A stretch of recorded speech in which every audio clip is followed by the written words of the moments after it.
Good afternoon, Facebook friends and YouTube followers. This is Rich again, back for your second video blog of the day for September 7th, 2014, Sunday afternoon around 4:25 p.m. Billerica, Massachusetts. And it's a sun shining and low humidity. Hope you enjoyed watching these NFL games so far.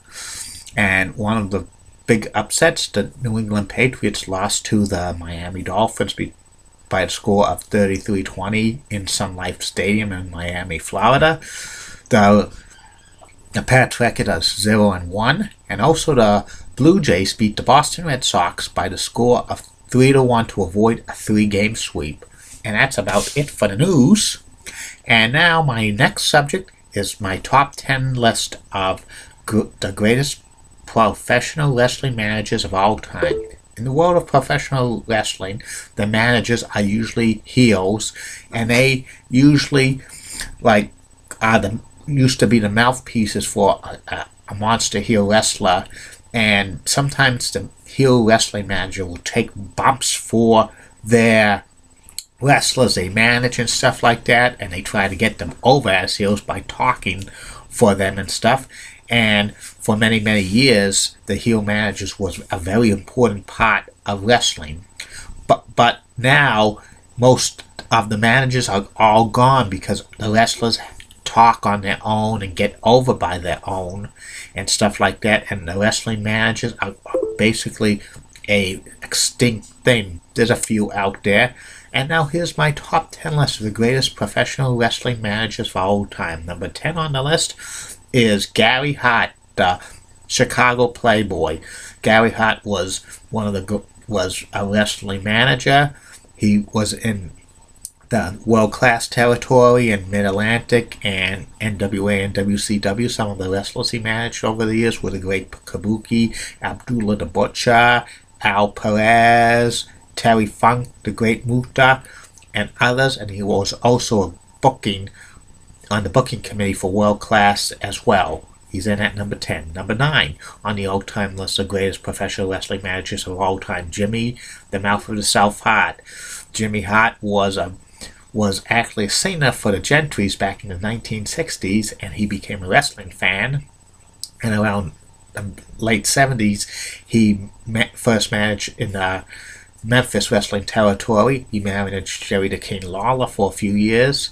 Then he turned on Jerry the King Lawler and had his first family of wrestling. He managed Andy Kaufman in Memphis, and also he managed King Kong Bundy, Eddie Gilbert, Rick Rude, and others in the first family in Memphis. In 1985, he went to the WWE. He carried a megaphone, and he was up there for 8 years. He managed such wrestlers as the Hart Foundation, Greg the Hammer Valentine, the Honky Tonk Man, Dangerous Danny Davis, the Fabulous Rougeau Brothers, Earthquake, Dino Bravo, Typhoon, Money Incorporated, and Hulk Hogan. Bruce Bobby came to WCW. He managed Hogan to the WCW title and also managed the Dungeon of Doom, which consisted of the Giant and Kevin Sullivan, among others. He comes in at number 9. Number 8 on the all-time list of greatest professional wrestling managers of all time, the Grand Wizard of Wrestling, played by Ernie Roth. He was the first major manager to never wrestle because he was only about 150 pounds, and he was actually in the Detroit territory of wrestling owned by the original Sheik as Abdullah Farouk, the Sheik's handler. And then he was famous in the WWE for over 12 years. He managed Stan the Man Stasiak and Superstar Billy Graham to the WWE Championship, and he also managed several wrestlers like the Big Cat Ernie Lag, Greg the Hammer Valentine, Ken Patera, the Magnificent Morocco, Playboy Buddy Rowe, Sergeant Slaughter, and Mass Superstar, among others. He comes in at number 8. Number 7 on the all-time list of greatest professional wrestling managers of all time, Paulie Dangerously / Paul Heyman. Paul Heyman's one of the last true wrestling managers out there. And Paul started in the Memphis territory, then he went to AWA, WCW, and ECW. He actually owned ECW for several years, so he was backstage. He didn't even manage anybody. And when he went to WWE, he managed Brock Lesnar. And also other wrestlers he managed over the years was the original Midnight Express, Tommy Warrior Fowler, Austin Idol, Ravishing Rude, Steve Austin, and others. He comes in at number 7. Number 6 on the all-time list of greatest professional wrestling managers of all time, Classy Freddie Blassie, the Hollywood Flash. 8.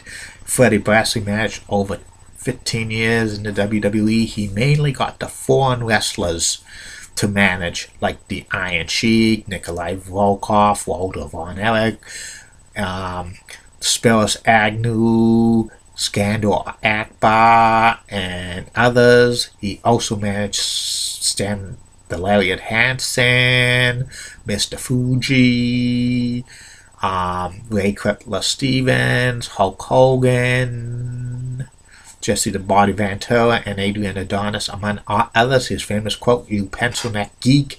And before Blassie was a famous wrestling manager, he was one of the top performers of all time. He comes in at number 6. Number 5 on the all-time list is Arnold Skaaland.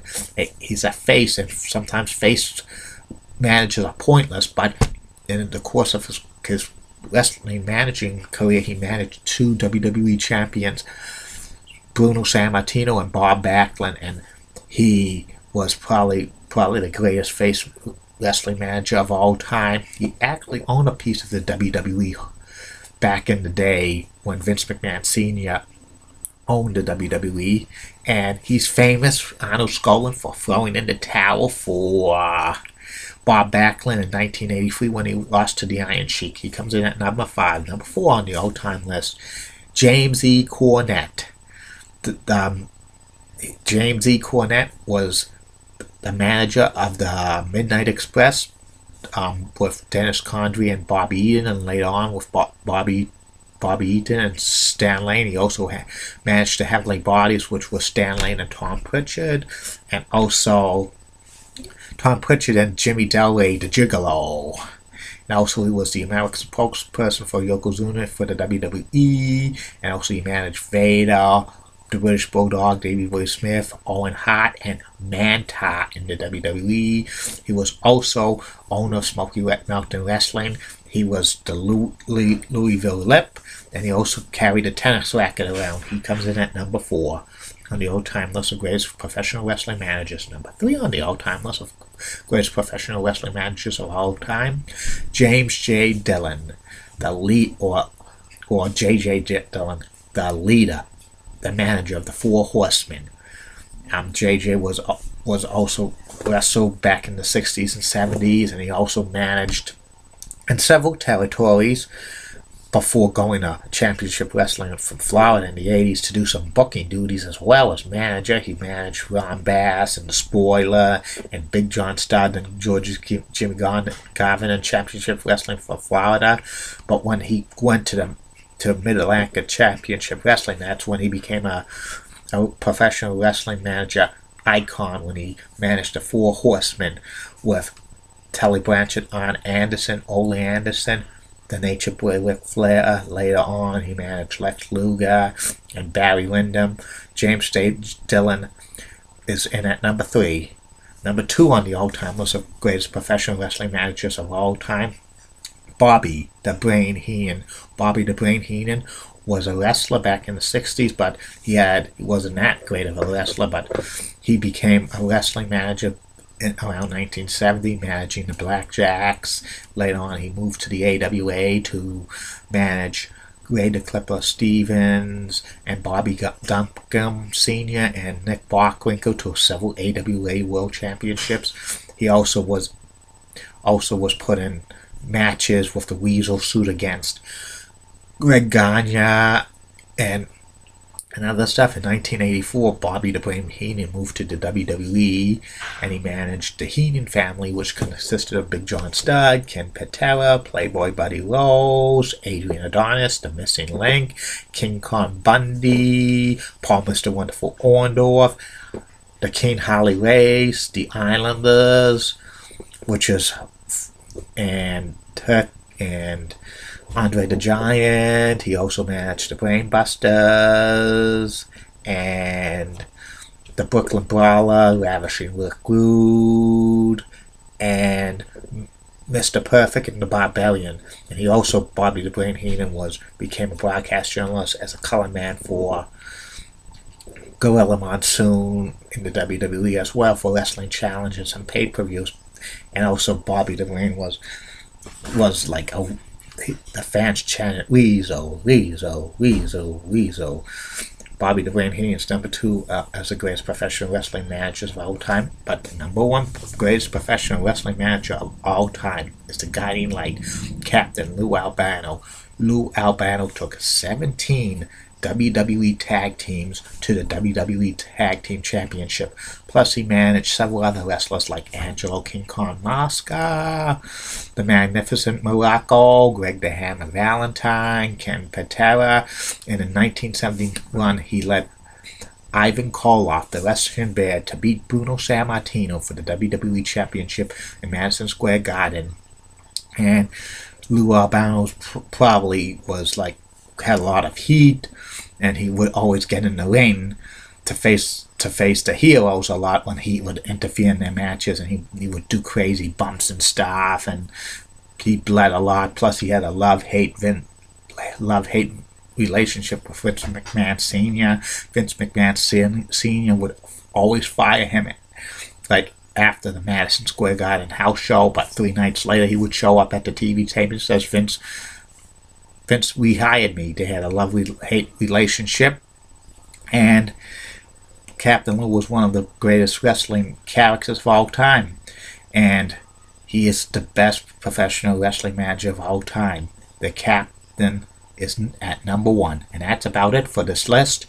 And the next list I'm going to do is probably going to be a couple of days from now. It's going to continue on, but it's going to be the 10 greatest professional wrestling valets, the females / managers of all time, and this is a very impressive list I compiled.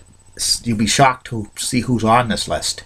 And I'll be back later for my 3rd and final video blog of the night, which will be about New York Yankees captain, shortstop, Derek Jeter. Okay, have a good night, Facebook friends and YouTube followers. See you tonight.